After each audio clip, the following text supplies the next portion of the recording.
Back, everybody. Welcome guests, staff. We now have some papers to deliver. The floor is yours.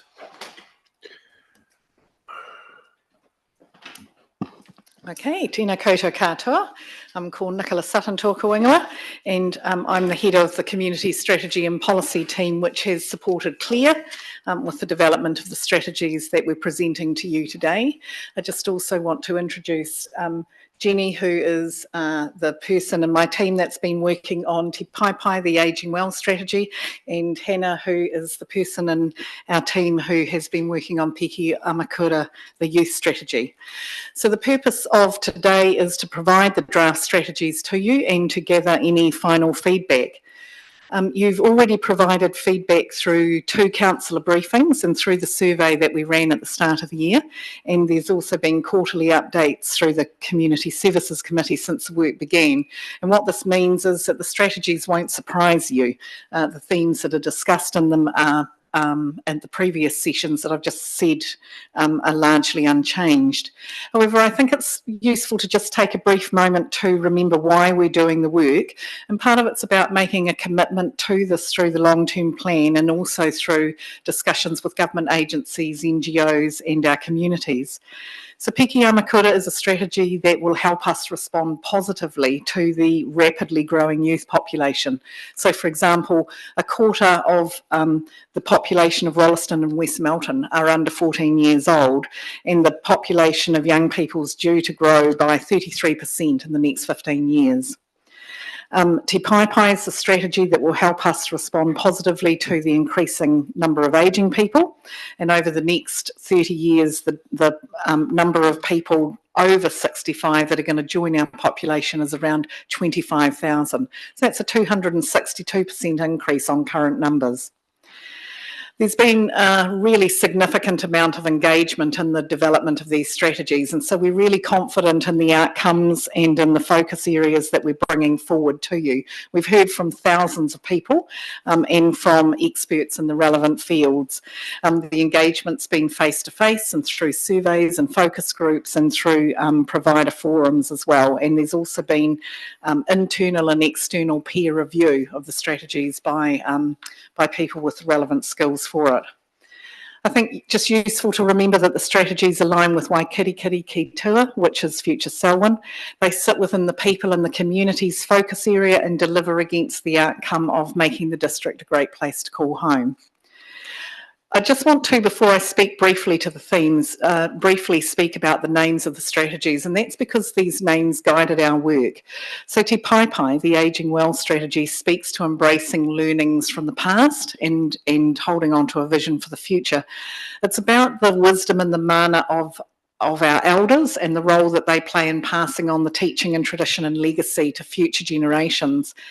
And the word Paipai's got several meanings, one being a horizon or a mountain range, and you'll have seen in the strategy document the use of that feature in the strategy. But the Paipai is also a place where the mana of the marae and the community resides. It's on the left-hand side of the wharanui. It's where the kaumata or the elders are located. And I think what's really lovely is that it mirrors Piki Amakura. So just as you have the elders and the kaumata on the left-hand side of the wharanui, on the right-hand side, it is where the youth are. It recognises the young people as the architects of their future. And in this way, these two strategies speak to each other. In the context of Piki Amakura, Piki refers to a feather, or a plume worn on the head, and it's a sign of prestige, and it also means success and to climb, and Amakura is a figurative term for a leader or a chief. So this Piki Amakura is a strategy about empowering young people to navigate challenges, embrace opportunities and shape a resilient future. So the work to date on developing the strategies provides a really clear needs assessment of what exists and what residents need to live well in Waikirikiri through all stages. And the needs described in the strategies include equitable access to services and information about those services, accessible, safe places and spaces, opportunities to participate and have things to do, opportunities to connect with others and build relationships, having their voices heard and being listened to and having the opportunity to give input, And there are also some other key needs included in that analysis. There's housing options and transport, jobs, training, education. And for younger people in particular, but in both strategies, there is also a focus on the future in relation to climate change and the environment. I think it's also notable that where people live in our district has a real impact on accessibility, and so consideration is given to that, considerations given to rural people living rurally. So the strategies speak to the age-specific needs of our youth and of our older populations, and I think it's quite useful for you to be able to look at the strategy map in Te Pai, which is on page 15 of your document, and the strategy maps on page 14 and 15 of Piki Amakura. So at this point, I'm going to hand over to Claire, and she'll be talking to you about the action planning, about the measures, and about reporting.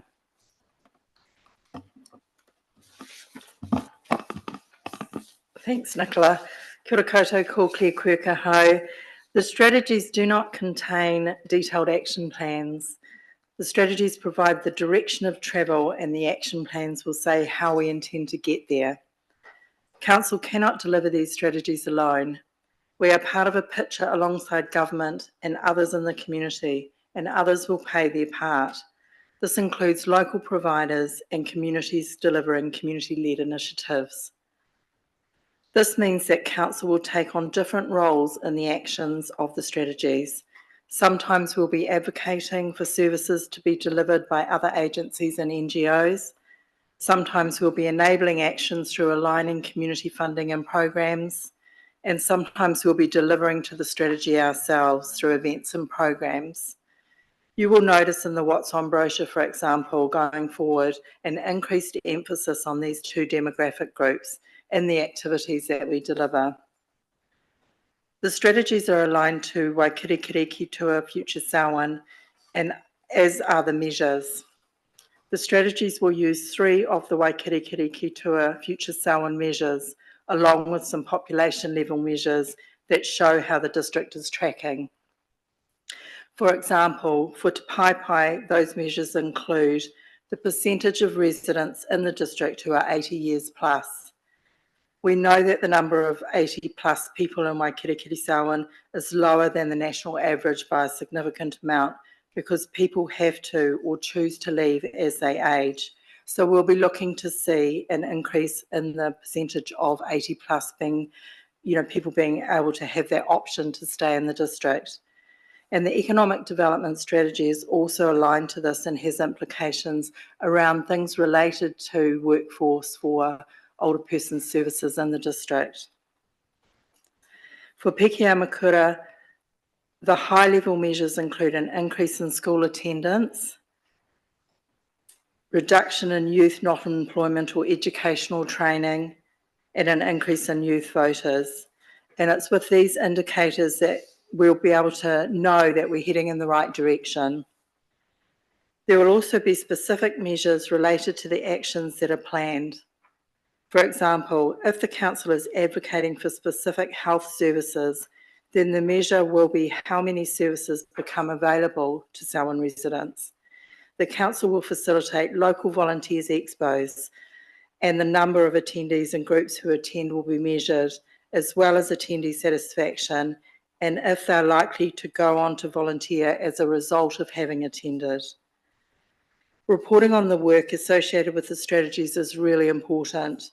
Council will receive an annual report for both strategies, detailing achievements and what is coming next. The LTP measures will also include annual reporting on the action plans. After any feedback on these strategies today, changes will be taken in and the final draft document prepared for your consideration for endorsement on the 11th of September. You will notice a change in the fully designed document, which will include bicultural design elements. If there is anything else you'd like to be considered after today, please email Denise or Nicola for the strategy authors, Hannah and Jenny, before the Tuesday, the 13th of August. And so we're looking for feedback on the draft strategies before they're finalised. Thanks. Thank you, Claire. These are very well set out strategies. As somebody who's looking to age gracefully, I'm quite looking forward to this. Comments from other councillors? Anybody got the input? I'll say something. Deborah. You've got a section on here called affordability with regards to people actually being able to use our facilities. And you've got comments from people with regards to issues around affordability, their rating affordability, their usage of our facilities, affordability. And I also see and hear some themes coming through, and I was thinking, why are we collecting data for GPs with regards to managing health services? Are we collecting data for government agencies for them to use? And I just wonder, you know, with regards to the affordability issue, how much are we actually doubling up with regards to areas of responsibility? And that's what I'd like to see quite clear, to know where savings can be made in these two processes. Because when I read about the need for footpaths and infrastructure, I would have actually thought that when we go to our reserves or when we go to our planning or our asset management plans, that's where traditionally, and maybe this has changed, but that's traditionally where I would hope that in the design, they would consider these aspects. Or put it another way, is this the policy that you within community services go down and have a conversation with assets and then say, look, we've done the survey work and this is what you actually need to include in your plans that need to come back and actually be presented to council. So I'm just trying to work out where these strategies are going and how they're going to be implemented. And you say that you haven't done the action plan yet. I notice there's a budget of $400,000 per each of these strategies with no, and that's over a period of 10 years. That's $800,000. And I need to understand a little bit further about the expenditure of $800,000 with regards to these policies, your action plans, and how they're going to be implemented within the council across the board. And if we're actually doing other agencies' work with regards to collecting data for GPs and making sure that our elderly people have access to GPs, this is how I'm reading it in this document, then we need to take a step back and say, what's our responsibility under the four wellbeings and Deborah, what is central government? Deborah, I think if you read the information has come from Statistics New Zealand, it's in the report. We're not individually getting our stats equipment ourselves. Sharon, do you want to comment on the linkages? Thank you for your comments, Deborah. In terms of these strategies also fit into our overarching strategy around future Selwyn and the direction. It also feeds into what we know about our population now and into the future. And as part of our collaboration and cross-collaboration across council, rather than working in isolation, this is us embarking on a new journey and making sure that everybody feeds into everybody's strategy, and that in turn feeds into work plans, etc. So it's about being transparent and sharing. And yes, it's still very much work in progress, but we're tracking in the right direction. In terms of engagement from our youth and our ageing population, I have to say the engagement has been absolutely fantastic. And there is a huge amount of support and appreciation that council has an eye on this area, because whilst we may have one of the youngest populations, we also know that that population will become aging in the next 30 odd years. And so some of the work that we're doing is also preparing for that, because our population is going to shift quite significantly. And that includes rural and urban. Thank you, Sharon. Phil. I'm going to just talk about the strategies themselves. They look amazing. And I've been going through them over the last few days, just sort of looking, going, wow, you guys are clever people, you know, because you've not only have you engaged with our community, but you've engaged with all of us. And I remember going through these things. And I was recently looking at sorry, I'm just going to monologue for 1 minute. Bear with me. Had a look at on a Netflix thing about the blue zones. Have you anyone seen that? And it was great. It talked about food, physical movement, and the connection to communities being the reason why people live not only long lives but prosperous, healthy lives. And I look at this, and I've never seen this anywhere else in New Zealand where you've actually managed to pull those three things together. The food thing's probably it's a bit more difficult to see in there, but there's certainly ways that we can connect our people with the sort of the education around food and how they can go, because you've got the community and how we're going to keep them together. The access to services, that's exactly the thing. But the access to community, that is one of the key things. I didn't spend as much time around the youth one because there's no Netflix thing to benchmark it against. So I've used my police background and looked and thought to myself, how do we keep young people out of harm's way? And again, you could parallel your document here to probably, I would say, some of the best in the world about crime prevention documentation. So well done. I thank you. You've got 100% my support on these things. Thank you. Thank you, Phil. Sophie. Kia ora team. Thank you very much for all your work on these. I got a couple of points/questions. One's quite interesting. Earlier this morning, we looked at the results of our climate change survey, and it was interesting because there was this recognition that climate change is a big deal, but then there was also this whole thing of, but we don't want to catch public transport, which ironically is actually a huge theme in the opposite direction in these two. So it'd be really interesting to see how we tease out how to manage the two of them. And I think some of it is to do with the broad spectrum that the climate change one asked across the population, and a lot of the people who responded probably still are in the position of being able to afford a car and having and all that sort of thing, whereas these two are, like, youth and aging, are basically literally being done because these are the ones that tend to get left behind in those sorts of conversations. But yeah, it just speaks to, like, okay, we're gonna have to try and marry these up somehow at some point. But my main thing was I got no problem at all with the content of them, but I've got to say that the youth one is harder to read. And most of that is to do with, for instance, in the aging report, there's some graphs around things like population change. There is more headings in the different sections around the themes, like it's got things like, why is this important? For each section, it's got like, why is this important? What were the voices and what can we do about it?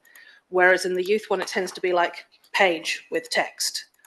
And it's got all of those elements in there, but if you're quickly flicking through trying to find something, it's a bit harder to find that. And the referencing, like there's all of the documents are at the end, but it doesn't, unlike the aging one, it doesn't actually tell you which ones were used, so you can't, like, because I can see in conversations that I end up having with various members of the community, they'll be like, oh, where's your proof for that? And I'm going to be like, I don't know. And that's just a me thing, perhaps. But anyway. But yeah, overall, I think it's pretty cool. And yeah, it's really, I love the alignment between them in terms of actually, we're all just looking for the same things. Quite literally. And I don't think anyone can, well, no, I shouldn't say that. People shouldn't feel the need to argue against any of the purpose, the desired outcomes that are in here. These are all really good things for us to look forward to and seek to achieve. And I guess that then the other part there is just going to be that the ones who will argue about it and just say that it's too expensive or whatever else, it's actually more expensive to not do it. But some of that comes into, like, there is so much in both of these that isn't actually something that council can do by itself. So the money, I could appreciate Deborah's point, but actually it only works out to about 40 grand per strategy per year. That's like one person, if that. And most of that is probably going to be caught up in trying to liaise with different people and say, come on, we need more of this, we need more of that. Because, yeah, we know this, and it's not us for us to provide. Anyway, I'll stop rambling now. Thank you very much. Thank you for the enlightened ramble. Megan. This one's intentional. Kia ora. So first of all, I just wanted to say it's great to get these two strategies, and neither of them, anything in it, come as a surprise, given how often you've been before us on this. It's always really quite alarming sometimes in different forums where you work on something and then something turns up and you're like, why does this feel new? It doesn't feel new. It feels all right and spot on. The other part that's really great is to be a group of governors that's actually engaging on strategy, and you guys get on with figuring out the action plan, let us know what it is, but ultimately this is really what we're in the game for, right? To go, what is right to be in community leadership, and it is actually this direction, and in the strategies you really outlined council's role. You said, well, these parts are for us and these parts aren't, or we're working on those parts with others, and that makes it really clear what community leadership's all about. So they're my general comments, but it would be really remiss of me to sit here in this role as a representative for Taumutu if I do not acknowledge that these strategies had a really high level of, first of all, engagement with Māori communities and reflection that there's parts of Māori communities that need something a little bit different. And I think that you've done it extraordinarily well. And I've seen lots of strategies. I love strategy, so you know, it's right up my alley. And I haven't ever seen it captured quite like this ever, not to the same level of detail. And then I'm thinking, if you've got this part right, the action plan is going to be bang on. So I just wanted to stop and say, well done, really great work. Kia ora, Sharon. Thank you. I just want to thank the team because it's been a tremendous job, but it is also very reflective of what we have heard back from the community through the long-term plan and other engagement around. They want to see more government services here. They want to see access to more health. And so council has a role and a part to play in that. It is not our job to deliver that. But in terms of the advocacy that we need to be playing, and I'd just like to acknowledge the work that Denise and the team have been doing, because we have pulled together a regional public services leadership team and key services that it is now becoming quite a strong functioning group, and their intent is to focus on youth and is to focus on the elderly. And to be fair, I think that Selwyn is really starting to lead the way across the country, and how we partner with government agencies around putting the focus onto youth and onto our ageing population. And so I congratulate you, Denise, and the team for that. And what that translates into is the government partners are wanting to be here and to be visible in this area, and that's you know, a great shift. And some of that also translates into conversations that we're having with health and you know, the board chair of Pegasus around what health services look like here, and what else is it that we need. So I think this is giving us really strong foundations for the future, which is in line with future Selwyn. So thank you. Thank you, Sharon. Yes, I would looking at these documents, I see them very much as a snapshot in time. You've been out and asked the questions, and it's given us the stats. I love stats. Megan likes strategies. I like stats. So it gives us stats to know just where our population's at and what we can expect as we go forward, and how we can help that community as we age. Some of us at one end and some at the other. So congratulations. I think it's well put together, and I do look forward to the action plan. There's some great snippets in here. You know, one of the least deprived districts in the country as far as financially, but we still have our people who have issues getting access. And as the Chief Executive has said, we need more government agencies out here getting our share of the tax dollar to give us services to growing community, which we expect to grow even greater in the next 30 years. So thank you for bringing this to us today. Oh, Phil. I just have a quick clarification for Sharon. I noticed we're deliberating on the future Selwyn strategy later in the month. Does this obviously dovetails into that? How does that process work? And that we're obviously keen on this. Is it just dovetail in? Well, how does it dovetail in? Yep. So I've drawn a number of times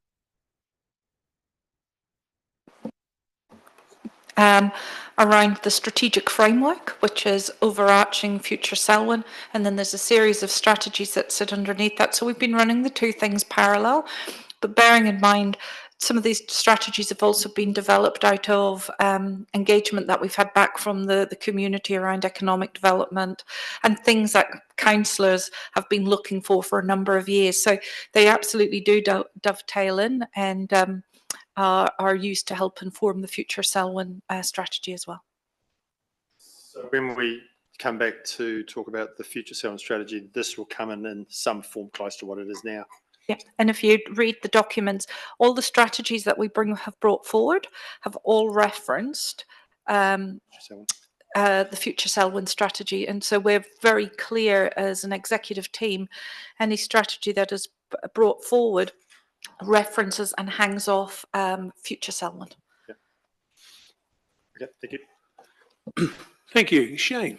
Tēnā rau tātou katoa, mihi ana kia koutou ngā mihi mana i ngā kaimahi o kai konihira, rohe o Waikirikiri, tautoko ngā kaupapa, tautoko i ngā mātauraka, e rau mana whenua, e pai ana kōrero i ngā kaumātua, a whakatau ki mō tātou o mō ka uria muria ki nei for our children and our grandchildren after us. Thank you, Megan, for your kōrero, councillors. Sorry, I stepped in a bit late, but yeah, wonderful document that certainly weaves together our partnership and our journey into the future. Thank you. Kia ora, Shane. Thank you. So you've given us a wonderful set of strategies here. We look forward to moving forward and getting into the action plan and getting things in place. Thank you very much. Well, councillors, that brings us to the end of the business for the day, I believe, Chief Executive. Yes, thank you. It is. So an early finish. So thank you all for your attendance today. And